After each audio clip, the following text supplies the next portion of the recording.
Quran itu unik. Quran itu unik.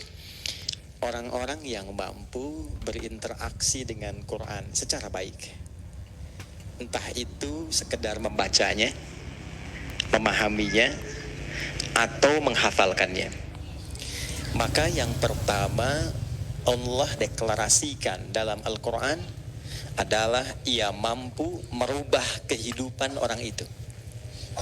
Jadi kalau Anda, saya, kita dekat dengan Al-Quran, itu hal pertama yang Allah sampaikan, Al-Quran akan merubah hidup kita menjadi lebih baik. Itu yang dimaksud Quran surah 35 Fatir di ayat ke-32 di ujung ayatnya. Thumma awrathna al-kitaba alladhina istafayna min ibadina faminhum zalimun li nafsi wa minhum muqtasid wa minhum sabiqun bil khairati bi'idznillah. Jadi orang-orang yang mendapatkan percikan kebahagiaan untuk mau berinteraksi dengan Al-Quran. Ya, interaksi itu dibagi 3 nanti. Ya, baik itu kita hanya sekedar ingin baca misalnya. Jadi kalau dalam sehari ada kilatan pada diri kita yang menuntun kita untuk mau baca Quran, itu mahal sekali. Itu anugerah paling mahal yang tidak bisa diusahakan, itu pemberian. Maka kalau dalam sehari terfikir misal, saya pengen baca Quran, itu cepat ambil. Karena itu kasih Allah yang tidak diberikan pada setiap hamba. Karena kalimat Qurannya, "Tsumma awrathnal kitaba alladzina istafaina min ibadina." Aku pilih dari kalangan hamba-hambaku tertentu yang di antara mereka diberikan dorongan agar mau berinteraksi dengan Al-Quran. Baca. Atau misal tidak baca tapi pengen tahu artinya. Ya, saya belum tahu nih Ad-Duha ini artinya apa. Terus kita buka terjemahan, buka tafsir ringan, lalu kita baca itu. Itu pun anugerah. Ya, itu anugerah. Atau saya ingin menghafal, itu juga anugerah. Nah, apa ciri seseorang mendapatkan keberhasilan dari hasil interaksinya dengan Al-Quran? Saya pengen baca Quran hari ini, lantas saya bawa mushaf, saya baca. Setelah selesai baca itu, apa ciri dia berhasil melewati bacaannya? Apa ciri dia berhasil melewati kajiannya? Apa ciri dia berhasil melewati hafalannya? Yang pertama kata Allah, perhatikan baik-baik kalimatnya, wa minhum sabiqum bil khairati biidznillah. Dia akan mendapat percikan kebaikan dari Al-Quran yang merubah dirinya.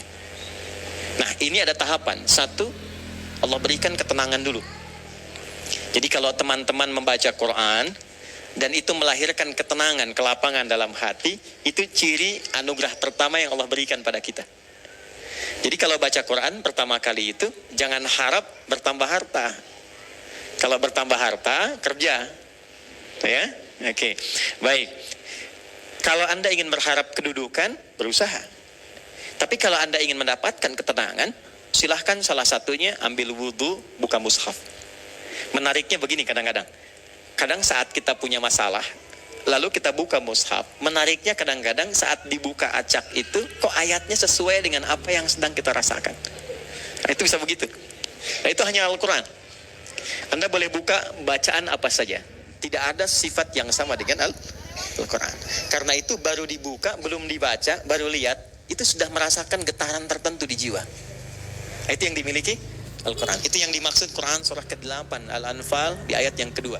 Wa idza tuliyat 'alaihim ayatuhu zadathum imana wa 'ala rabbihim yatawakkalun. Jadi kalau kita ditampakkan Al-Quran, baru lihat, dibacakan atau kita baca, ada getaran tersendiri dalam hati yang membuat kita merasa lebih nyaman dan dekat dengan Allah. 2, saya agak cepat ya. Karena ini ada santri di sini, saya penting ingatkan dan termasuk kita. Ya. Quran semakin diinteraksikan, setelah mendapatkan ketenangan, Quran merubah kita menjadi lebih baik. Jadi maaf ya, adik-adikku yang di musyawarah ini yang belajar Quran, bukan berapa banyak yang Anda hafalkan.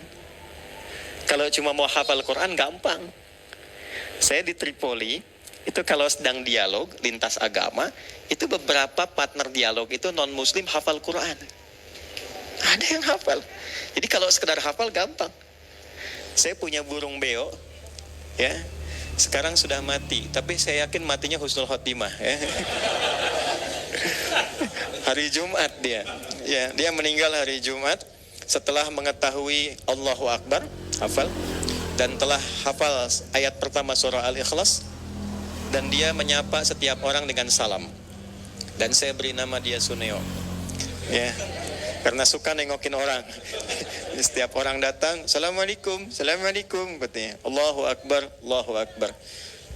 Makanya saya sering sedih kalau ingat Suneo itu. Jadi saya sering berkata pada diri saya kalau lewat kandangnya, ini kamu tidak dihisab, tapi sudah kenal Allah. Banyak orang-orang yang terancam dengan hisab, dia belum kenal Allah.